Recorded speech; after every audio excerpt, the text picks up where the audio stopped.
you're going to be successful in any business, you've got to recognize the power of systems to do work repeatedly so that you don't have to constantly repeat the same thing over and over. You can create systems that will do the job for you. Now, earlier in my book on 13 resolutions, I talk about the power of keeping score. And the McDonald's brothers have a great example of this when they looked at their business. Now, they'd been in the restaurant business for many years. They finally sat down and they looked at their last 3 years of sales. They pulled out every receipt, everything they had sold over the last 3 years. They had this big barbecue pit on one side. They sold hamburgers on another. They had all of these products. And they pulled the receipts, and here's what they found. They discovered that 80% of their business was in hamburgers. 80%. Can you imagine running a business for 3 years? And here's hamburgers, which is very simple, flip. And then you've got this barbecue process and this barbecue pit, all this complication, which only produced 20% of your sales, but 80% of your headaches. And here's this simple process producing 80% of your sales. So by keeping score, they said they did something absolutely radical. Revolutionary. They got rid of the barbecue thing entirely, and they dropped down, they eliminated, inspired by the data, the brothers eliminated the barbecue pit completely, reducing their 25-item menu down to 11 items. Now think about this. If you're in business and you say, hey guys, I got a great idea. Let's reduce the amount of items we sell by over 50%.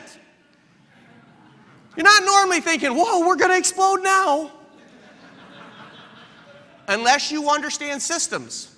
Because what they said is, let's do less of what's really not making a difference. Maybe the principle, we can call it major on the majors.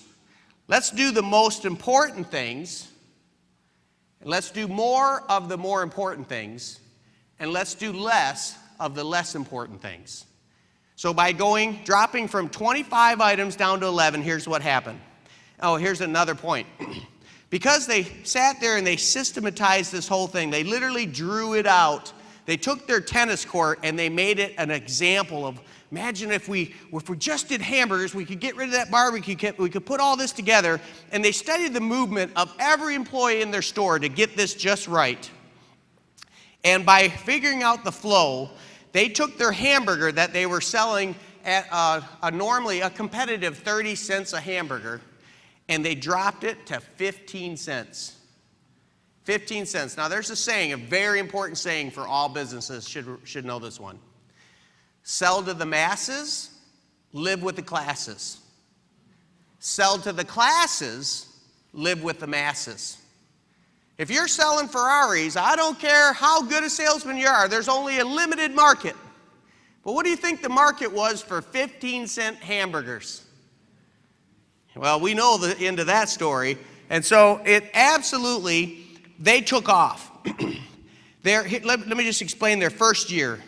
The restaurant sales increased from 200,000. They were doing good before the change. But they went from 200,000, their first full year went from 200,000 to $350,000. Cutting their products offered, the food offered by over 50%, nearly doubled their sales. Unheard of. Unheard of. Here's what John Love said. The brothers refused to let even the choice of condiments impede the fast food format. All hamburgers were prepared with ketchup, mustard, onions, and 2 pickles. Any order deviating from this delayed the service. Now, in today's market, they expect that type of systematic discipline and choices. So remember, we're back in the 1950s when we're talking this. So systems today have to figure out, how do I create that repeatability and duplicatability, yet still give the customer exactly what he wants? So this is a little dated. I mean, the competition's even stronger today. But McDonald's brothers, they said, if we give people a choice, there will be chaos. You will eat those pickles, and that's all there is to it. Oh, boy. But Kroc was sold. He looked at this. Now, remember, Kroc had sold multi-mixers to nearly anybody in the food industry for nearly 30 years. He knew this business.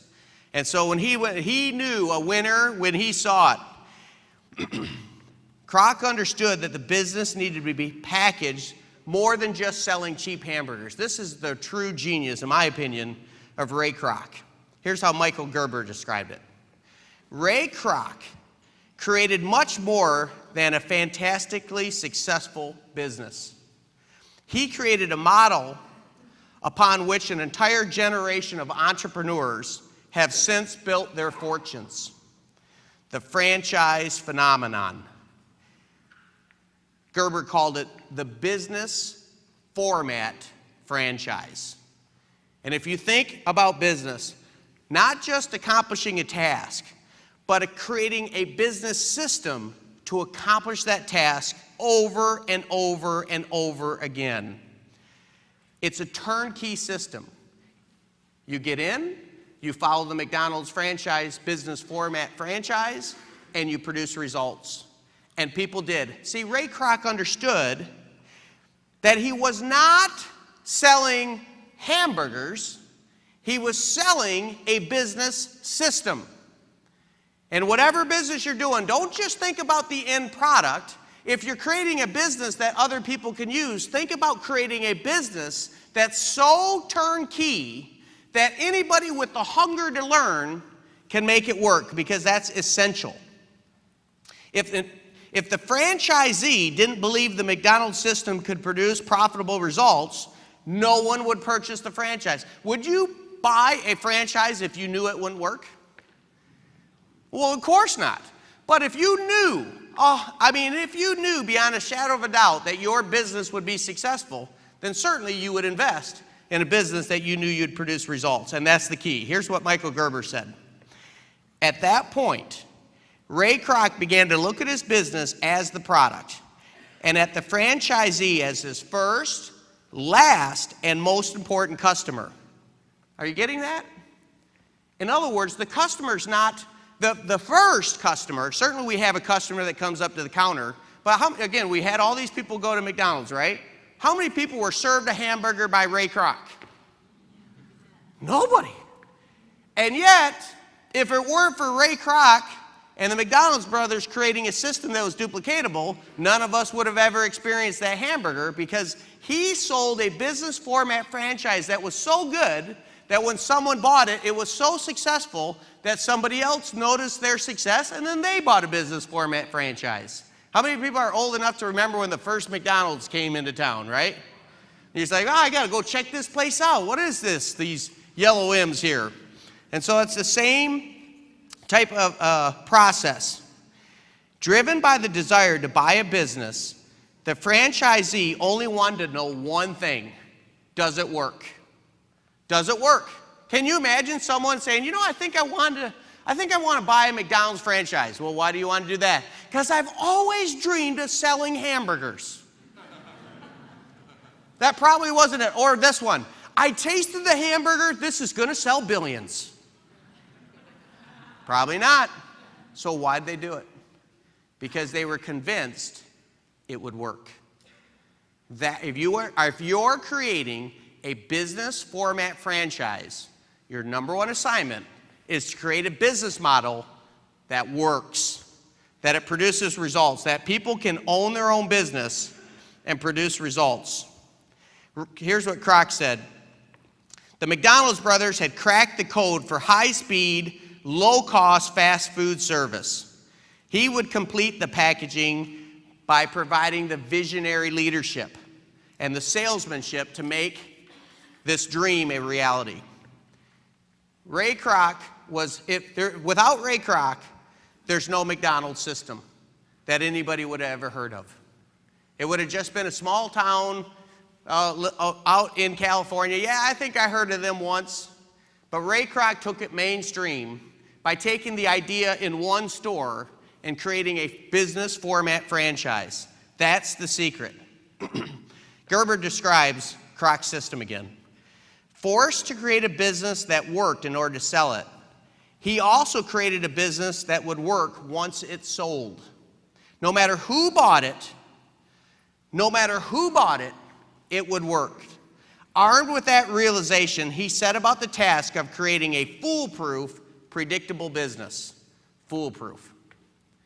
Now, if you think about what McDonald's put together, there were high school kids and retirees are a big portion of their employee base. The turnover, they say, is sometimes over 50%.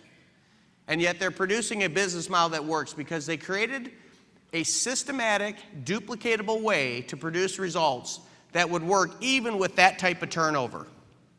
And you know, Ray Kroc had to produce a business that worked because his percentage there was only 1.9%. The franchisee, the agreement he signed with the McDonald's brothers was crazy. He shouldn't even have signed it.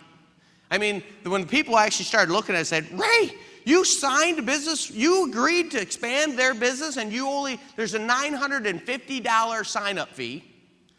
Now, it's back in time a little bit, but still, $950 is not that much money for your own franchise.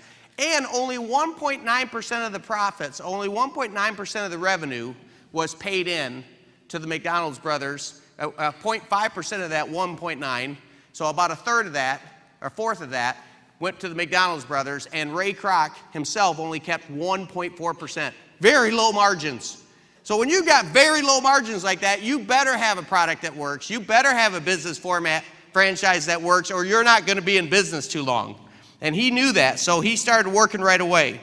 So Gerber says, how could the components of the prototype have to be constructed so that resulting business system would be replicated over and over? So he was working on this prototype. He started his first store, Ray Kroc, when he bought in. He started in Des Plaines, Illinois, and he starts a prototype.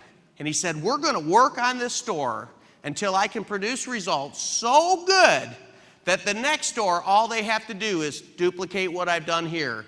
So that will produce results. And then someone can study either one of these two stores and start another. And he started a virtuous cycle. He started a cycle of success. That's exactly what successful business format franchises do.